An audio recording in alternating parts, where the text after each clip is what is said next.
previa.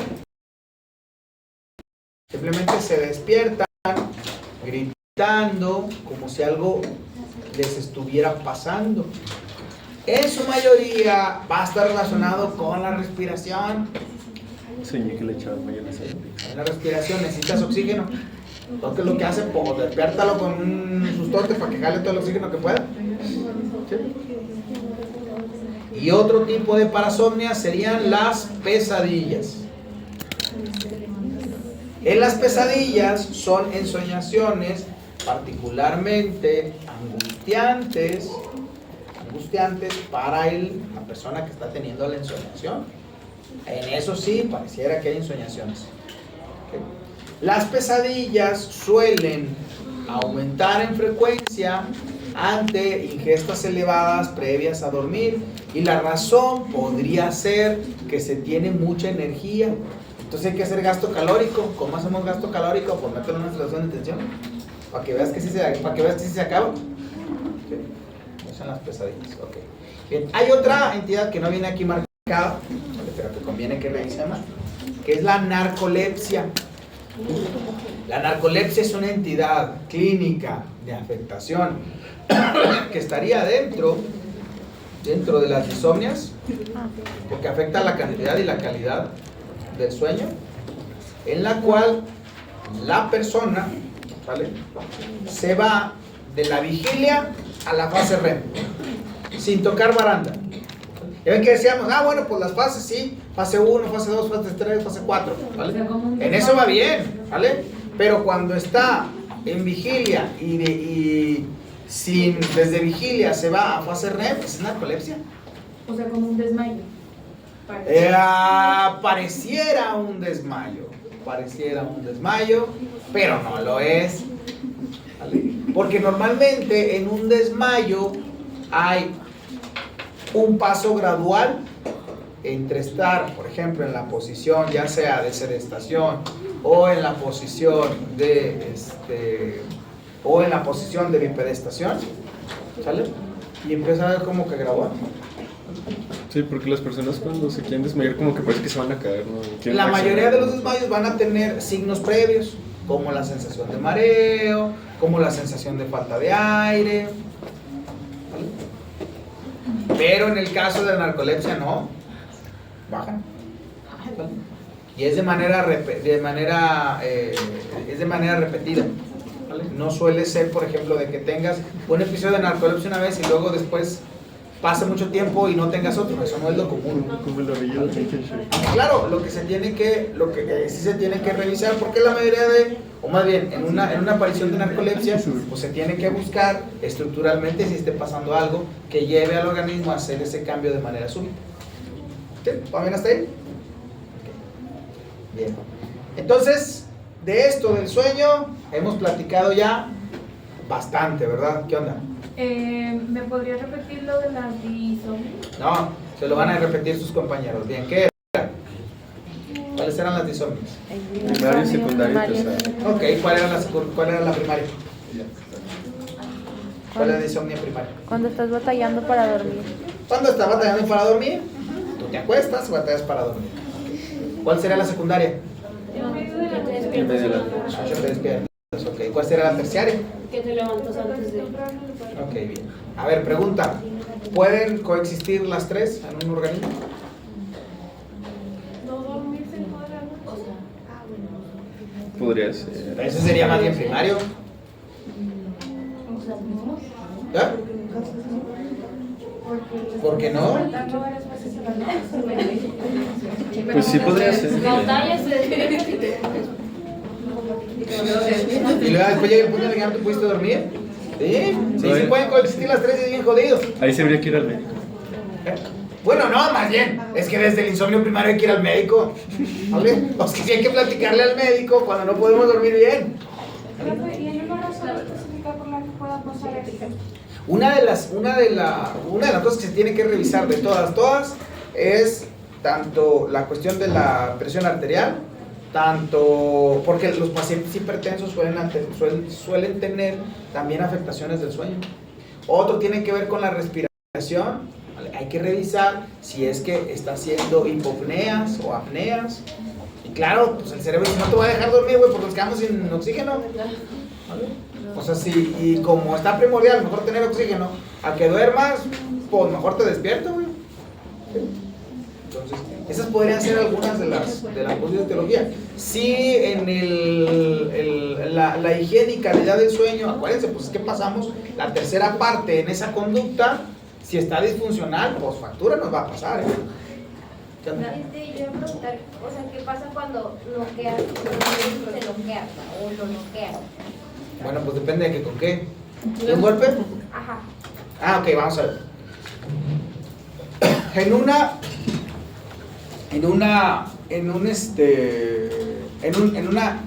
En un mecanismo, por ejemplo, de un golpe a la barbilla, ¿vale? ¿Ya se fijó a dónde va a dar la mecánica? ¿A qué son? Al tallo cerebral, ¿vale? Entonces hace que se afloje todo. Y sí, en un golpe directo a la barbilla lo va a tumbar. Lo va a tumbar porque desplaza, ¿vale? De una manera a proteger.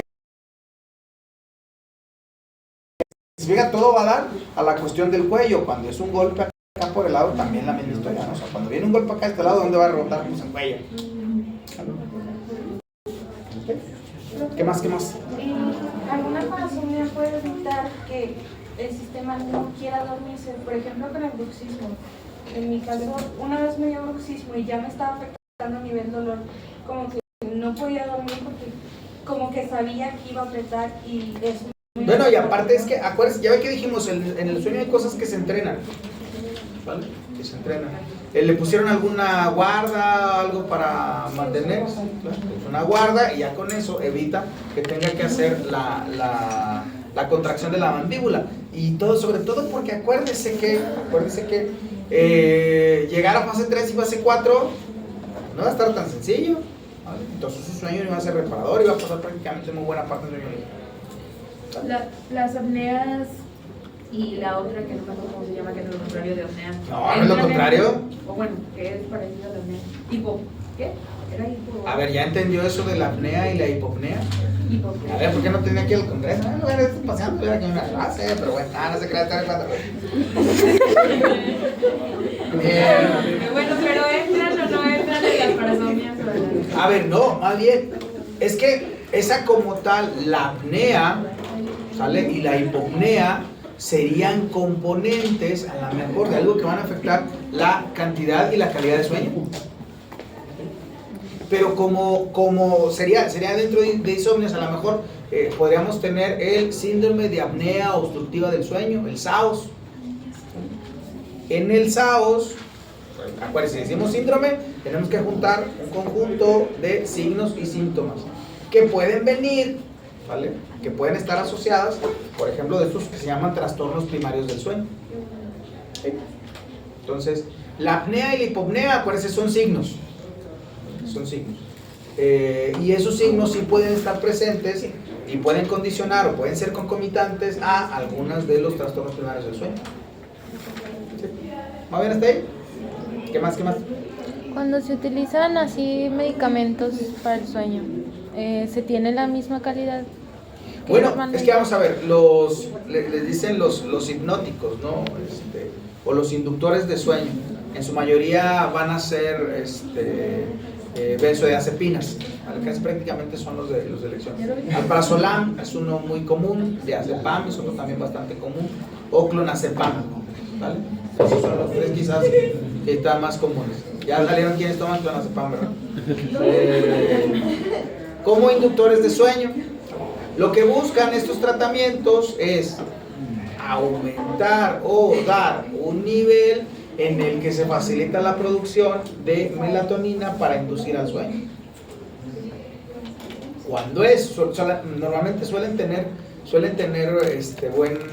buen funcionamiento, ¿no?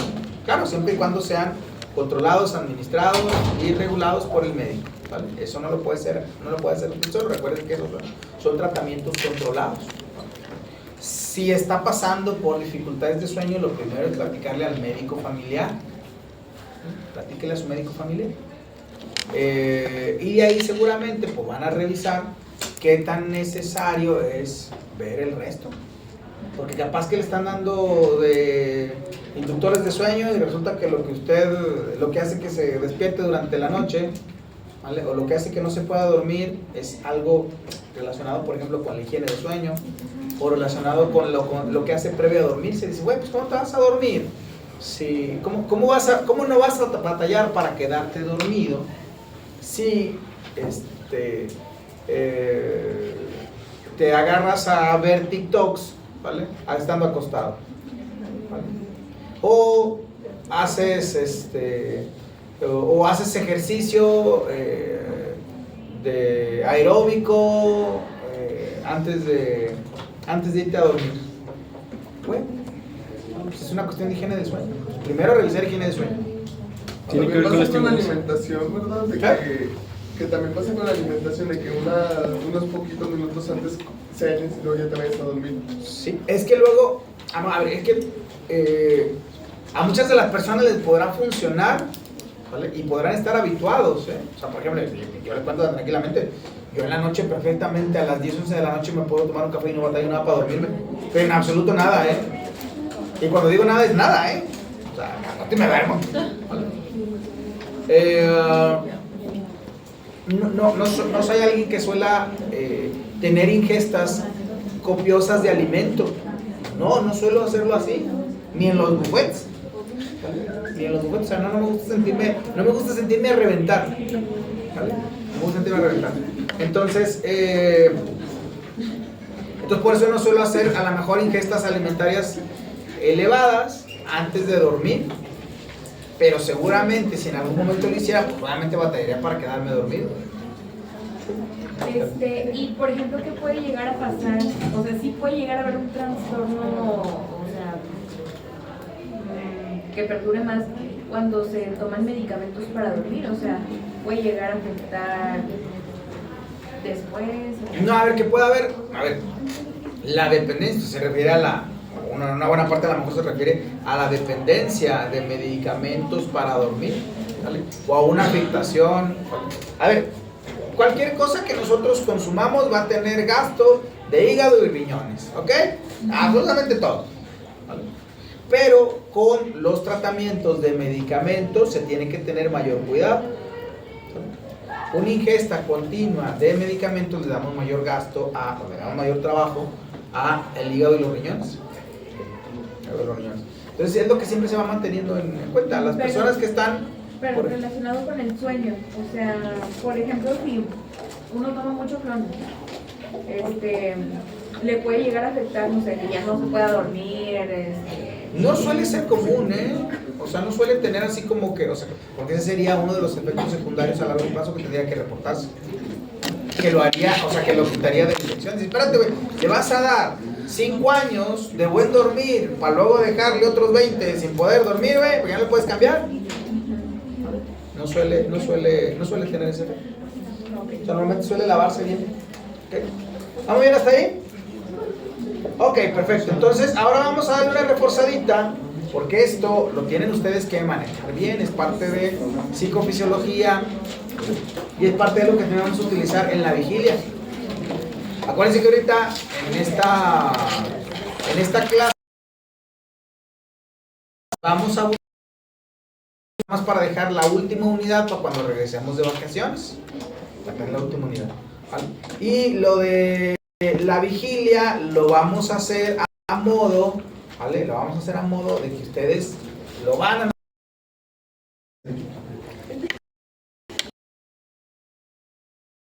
Nada más si conviene que se los explique yo. Porque luego encima las cosas que tenemos todavía que nos buscan explicar el holograma,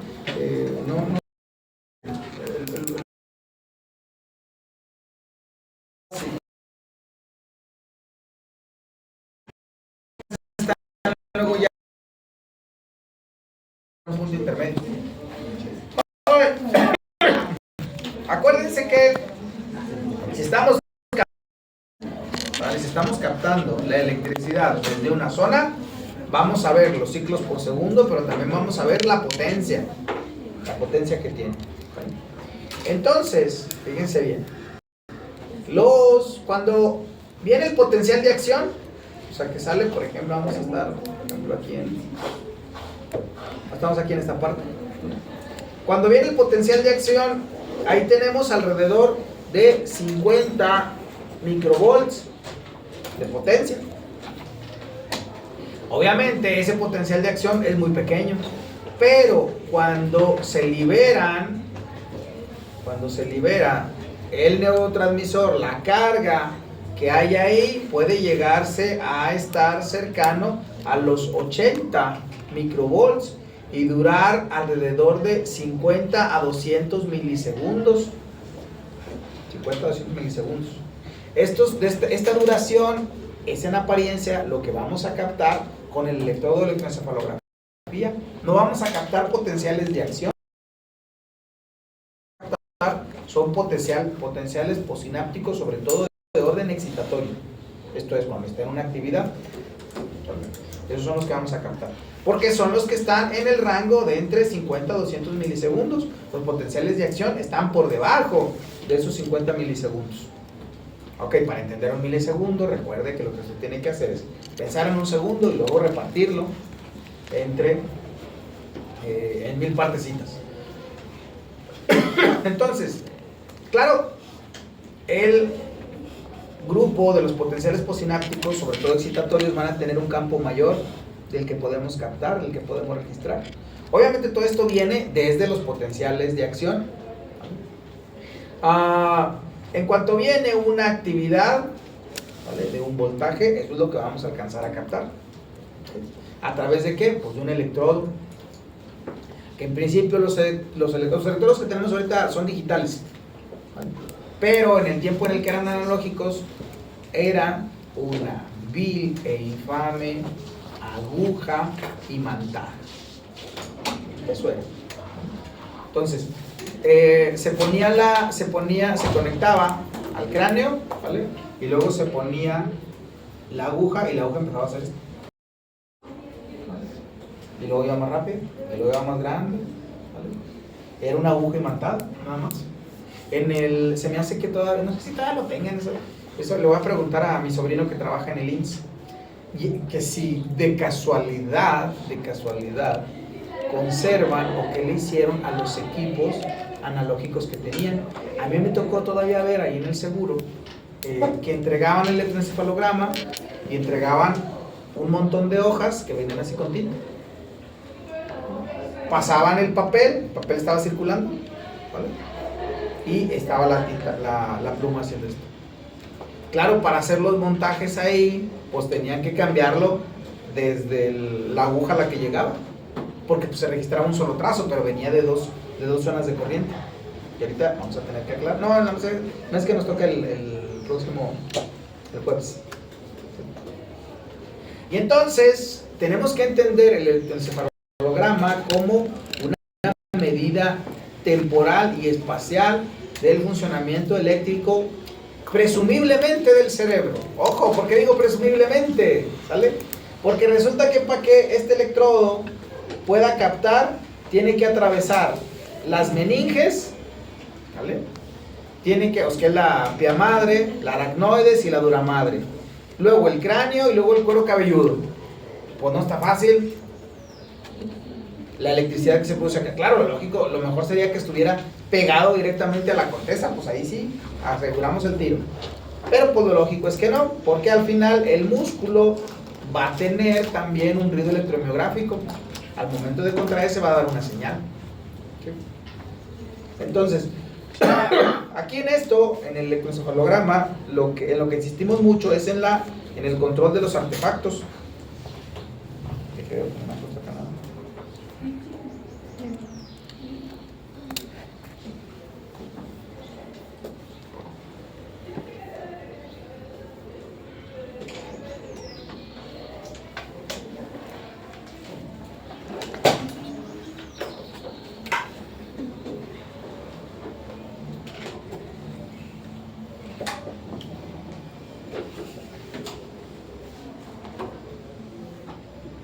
Bien, entonces, aquí van a Aquí sobre todo tengan en cuenta lo del llamado artefacto. ¿Vale? ¿Qué es un artefacto? Apenas ahí está.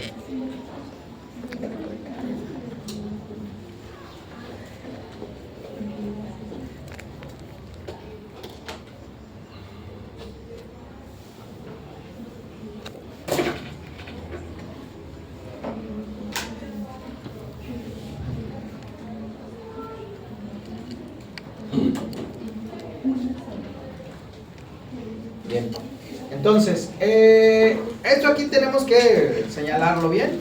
Si bien nosotros hacemos la toma, para nosotros no es nuestra responsabilidad el significado clínico, eso le toca al médico, se le toca al doctor, se lo tenemos que mandar al neurólogo, ese es el que le toca. A nosotros no, nosotros decimos, esta actividad, pero no nos toca decir qué es. ¿Bien? Okay. Vamos a ver por último, ya para cerrar. Profe, entonces, ¿qué era lo del control de artefactos? Los artefactos es todo aquello de lo que sospechamos no viene de dentro del cráneo. Eso es un artefacto. ¿Vale? Eso es un artefacto. Por ejemplo, un parpadeo. Por ejemplo, un ruido externo. Por ejemplo, un celular. Por ejemplo, un movimiento de extremidades. Eso va a generar artefactos. ¿Vale? Esos los tenemos que ir controlando. Siempre el más fácil es el del parpadeo, porque es una actividad de alto voltaje, de descargas, que se expresa solamente en los electrodos que están cercanos a la frente, frontopolares. Otro artefacto que es fácil de identificar es cuando aprietan la mandíbula o cuando tragan saliva, porque va a afectar a los electrodos que están en las partes laterales. Bien. Este es el sistema internacional 1020 para la colocación de electrodos.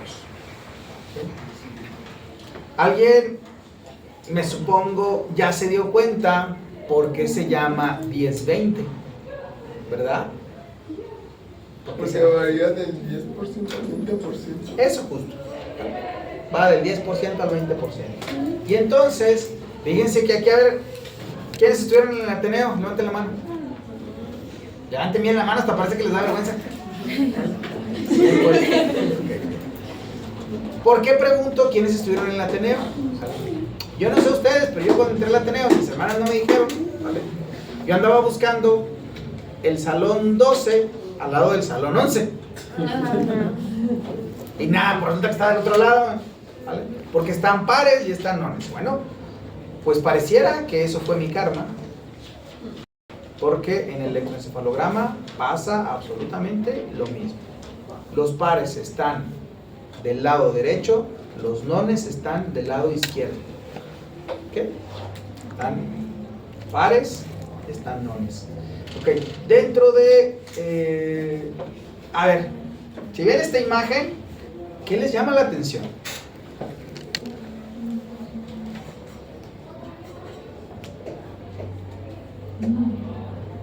¿Qué les llama la atención? ¿Qué les parece extraño? Ok, pero eso ya lo dijimos. Las letras. ¿Eh? Las letras. Las letras, bien, perfecto, eso primero, muy bien, las letras. ¿A qué piensan que se refieren las letras? Frontal, parietal. ¿Sí? Ah, sí, sí. Tiene frontal, frontopolar, por eso es FP, central, por la C. ¿Y a qué se refiere con central? Pues a la cisura central. Hablando. Y luego los T por temporal, O por occipital y P por parietal. ¿Ok? ¿Me explicó? Ok, ¿qué otra cosa les llama la atención? Los números. Los números, ok, ¿qué en particular de los números? Ya dijimos que están pares, nones, pero ¿qué otra cosa les llama la atención?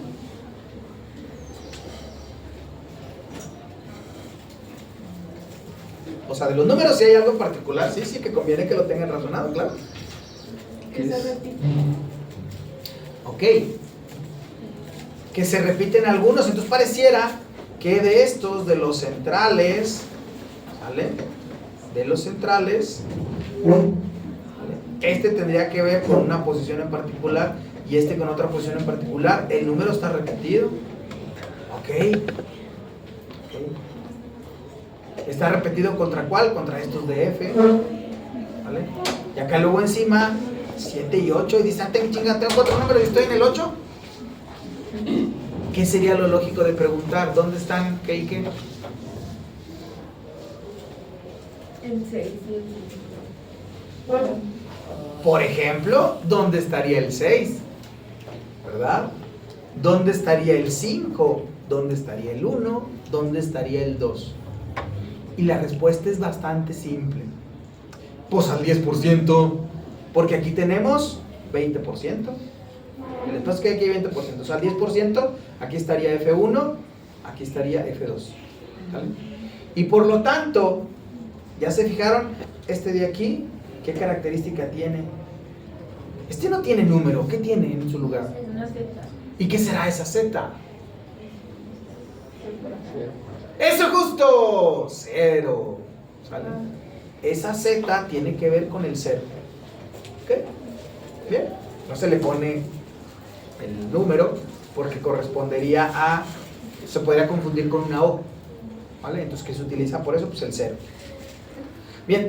Entonces, aquí lo que tenemos... Sí, justo. Ya se fijaron que toda esta parte, los electrodos FZ, CZ y PZ estarían en lo correspondiente a la cisura interhemisférica y que C3 y C4 caerían por la posición que tienen, por la distribución que tienen, caerían en la cisura central, en la cisura de Rolando. ¿Sí? ¿Bien? Ok. Entonces, ya resuelto lo de... que sería, si utilizáramos... Si hay... Vamos a ver, en la colocación de electrodos... nosotros hacemos desde 11... colocamos 11 electrodos. ¿Vale? Colocamos 5, ¿vale? Que son todos los de... Cuando hacemos le llamamos el montaje pediátrico. Utilizamos T3, C3, CZ, C4 y T4. Todos estos. Y luego utilizamos, ya llevamos ¿cuántos? 5. Y luego FP1, FP2.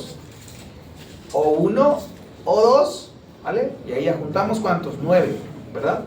Y luego utilizamos estos que vienen acá, nosotros lo ponemos en mastoides.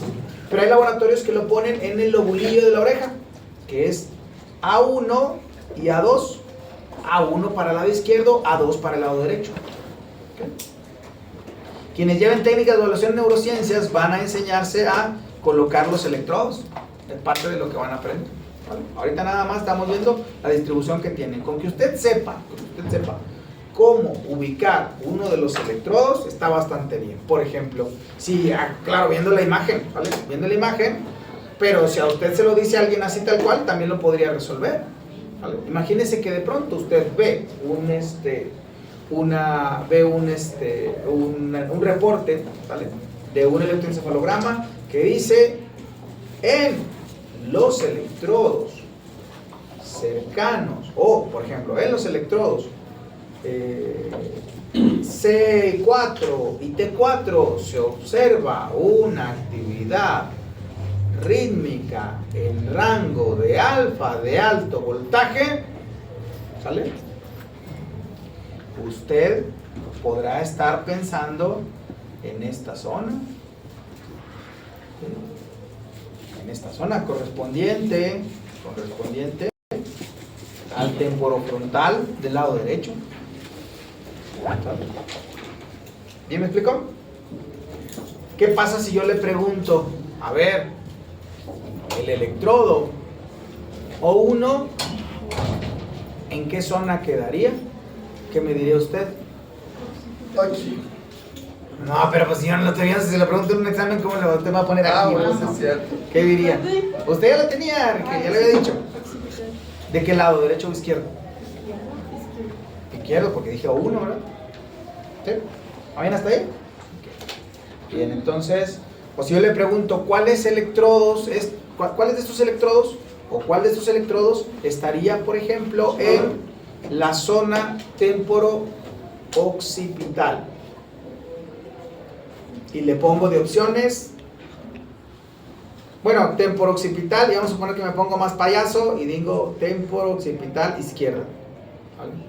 Y le pongo T5, T6, F3 y C4. T5. Bien. ¿Vamos bien hasta ahí? Eso justo, bien, eso es lo que quiero que alcance. Bien, entonces, por hoy ahí vamos a dejarle. Luego en la siguiente les explico cómo es que se producen las rayitas.